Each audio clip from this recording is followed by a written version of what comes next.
Clarice, Jacob and I truly love each other. Can't you just let us be together? We've already shared a bed. If I don't marry him, how could I ever marry anyone else? In a daze, I heard my younger sister Bella crying out. Father stood nearby, speaking up in her defense. Clarice, maybe you could choose another fiancé instead. Bella just made a mistake in a moment of poor judgment. He had always been biased toward Bella. After all, she was the legitimate daughter of his official wife, while I was merely the illegitimate child from one of his affairs. I looked at Bella, who was kneeling on the ground. Though her face was streaked with tears and full of pitiful sorrow, the ambition and excitement in her eyes were unmistakable. I knew then, she had been reborn too. And this time, she had made it to Jacob's bed before I did. In my past life, I had chosen Jacob, the eldest son of the Wolf clan, as my fiancé. I saw the Serpent clan as cold-blooded and unfeeling, the Fox clan as frivolous and unfaithful, and the Dragon clan as proud and arrogant. Only the Wolf clan, known for their loyalty and devotion, seemed worthy of trust. 6 months after marrying Jacob, I got pregnant with our child. And then, I gave birth to a half-beast white wolf, our son Tristan. As the first half-beast child born from the human-beast union, Tristan naturally became the next leader of the human-beast alliance. Bella, enamored by the Fox clan's beauty, had chosen their heir, Lucien, but she didn't expect him to be a shameless womanizer, constantly entangled with other lovers. Eventually, she contracted a disease because of him, one that left her infertile and scorned by the Fox clan. She blamed me for her misfortune, jealous that I had lived a better life than she did. One night, she drugged me in secret and set a fire that burned both me and Tristan alive. The memory, hatred surged in my chest. I wanted nothing more than to kill Bella right then and there and avenge Tristan. I clenched my fists inside my sleeves. The pain in my palm sobered me slightly. Then I slowly nodded, masking my fury with a look of understanding. If Bella and Jacob truly love each other, I'd never stand in the way of their happiness. Bella hadn't expected me to agree so easily. The tears she had squeezed out now hung awkwardly at the corners of her eyes. Bella, get up now. Hurry and thank your sister for stepping aside, Father urged, clearly relieved. Thank you, Clarice. Bella beamed as she rushed out, eager to bring the good news to Jacob and the Wolf clan. Girls really do grow up and slip away too quickly, Father joked. But when he turned and saw the cold indifference on my face, his voice faltered. Clarice, among the eligible Beast clan heirs, only 2 remain, Draco of the Serpent clan and Lucien of the Fox clan. I still think the Fox clan would be a better match, better looks, higher status, clearly superior to the Serpent clan. Besides, Bella once said, I cut him off. Father, I choose to marry Draco of the Serpent clan. To most humans, snakes were cold-blooded and heartless, and that prejudice extended to the Serpent clan beast men. For thousands of years, no human had ever chosen to marry into the Serpent clan. As a result, they had never produced a single ruler. For the human-beast alliance, eventually, they were cast out from the ranks of the 5 great beast families and reduced to the lowest tier of the beast clans, denied even the smallest share of resources. But in my past life, as the fire consumed me, I saw a pair of emerald green eyes. Draco's. He tried to save me, but the flames were too fierce, and he could do nothing. Although Father disapproved of my decision, when he saw the resolve on my face, he didn't press further.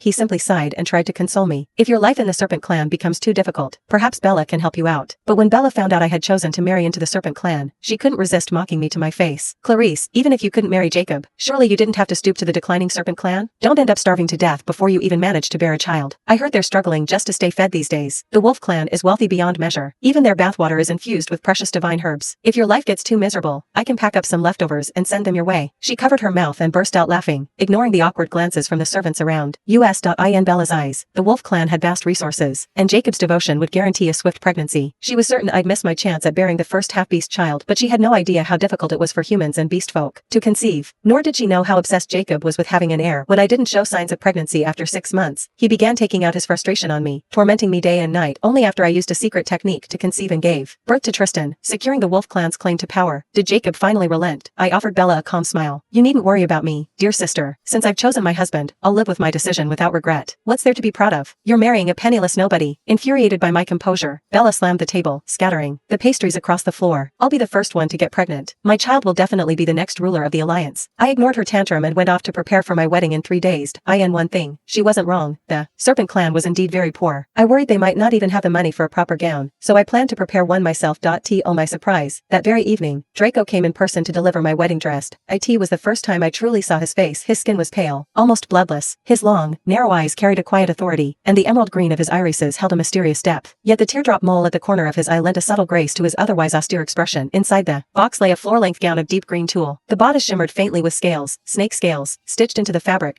I had never seen such a beautiful dress. For a moment, I was completely captivated. Clarice, Draco said calmly, this gown was hand-stitched by our Serpent clan's finest seamstresses. Each scale was a blessing offered by our people. His gaze carried a deliberate detachment, as if the person marrying me wasn't him at all. This is the first time our Serpent clan has ever wed a human. human. If anything has been done poorly, you're welcome to tell me. Thank you, I replied. I truly love it. Just as I was about to put the dress away, Bella strolled in, arm in arm with Jacob, smug and beaming. Clarice, don't tell me this is the only gown you got? Jacob had 10 dresses made for me. 10. Jacob looked down at Bella with affection in his eyes. Bella only knew of the Wolf clan's famous loyalty, but she didn't understand it was rooted in their biological instincts and their intense obsession with offspring. If she failed to conceive, would Jacob still treat her with such tenderness? Draco's grip on his serpent staff tightened slightly before he raised his eyes to meet mine. If the serpent clan has caused you any grievance, Clarice, I can promise you this, I, Draco, will never betray you in this lifetime. Bella snorted. Anyone can talk sweet. Let's see if you can actually produce a child. Now, all she ever talked about was children. Her infertility in her past life had become a thorn in her heart, and now she was fixated on getting pregnant. Even before marrying Jacob, she had already moved into his home. In that sense, she and Jacob were a perfect match, both obsessively fixated on heirs. Bella, perhaps you should focus on your own wedding. People might start to think you've set your sights on my fiancé instead. I smiled faintly, and under the sour expressions of Bella and Jacob, I took Draco's hand and walked away. Behind me, I could still hear Bella's shrill voice clinging to Jacob, her words faint but unmistakable. Pregnancy, child, next ruler. Oh, my foolish sister. Even after a second chance at life, she still believed that a child was her only path to power. Draco's cool voice sounded beside my ear. Clarice, I know you chose me because you had no other option, but I promise, within my power, I will never let you suffer. I turned instinctively at the sound of his voice and accidentally stumbled into his chest. A strange yet pleasant scent drifted into my nose. I looked up at him and said slowly, with deliberate clarity, Draco, I chose you willingly. A flicker of something unreadable passed through Draco's eyes. All right, Clarice. 3 days later, the wedding arrived as scheduled. Both ceremonies were held in the same grand restaurant. The Wolf clan's wedding was even more extravagant than in my previous life. They had gone so far as to invite the reclusive Phoenix clan to perform, and all the major noble houses attended in full force. Meanwhile, the Serpent clan's celebration was quieter, with no distinguished guests, yet the clan members beamed with genuine joy. After all, this was their first marriage to a human, a sign they might finally have a chance at producing the next ruler of the alliance. After the ceremony, I ran into Bella face to face. She deliberately tilted her chin, making sure I noticed the marks on her neck. Clarice, I didn't know wolfmen had such stamina. At this rate, I'll be giving them an heir in no time. I smiled politely. Then I sincerely wish you the best of luck. Bella was grossly underestimating the difficulty of pregnancy between humans and beastkin. Our species was fundamentally different. Even in the best conditions, natural conception took at least a year. She assumed I got pregnant easily in our past life, and so she believed the same would come just as easily to her. She even boasted to the Wolf clan that she'd be pregnant within 6 months. Word had spread quickly, seeing how confident she was. Jacob hadn't even questioned it, but to Bella, my composure looked like a personal challenge. Forget it. It's not like you'd understand anyway. You've married into a beggar's den. She shot a disdainful glance at the Serpent clan members nearby, lifted her skirt, and walked past me. I grabbed her arm, stopping her. Bella, apologize. Apologize. To the Serpent clan. Her expression darkened. She yanked her arm free and yelled, Clarice, have you lost your mind? The remaining guests in the hall stopped to watch as we argued, eager for the drama. In the end, our father had to step in. Once he understood what had happened, he forced Bella to apologize to the Serpent clan. Though the Serpent clan ranked lowest among the beastkin, they would still unite against human humiliation. Before leaving, Bella shot me a vicious glare and muttered under her breath, Clarice, I'm going to win this life. Just you wait. On our wedding night, I stared at Draco's bare body, frozen in place. No one had ever told me snakes had too. Seeing me motionless on the bed, Draco misunderstood. With a pale expression, he bent down to gather his clothes and began dressing. What do you think you're doing? I snatched the fabric from his hands, my displeasure written all over my face. I thought you didn't want to. He stammered, standing awkwardly by the bed, the emerald in his eyes dimming.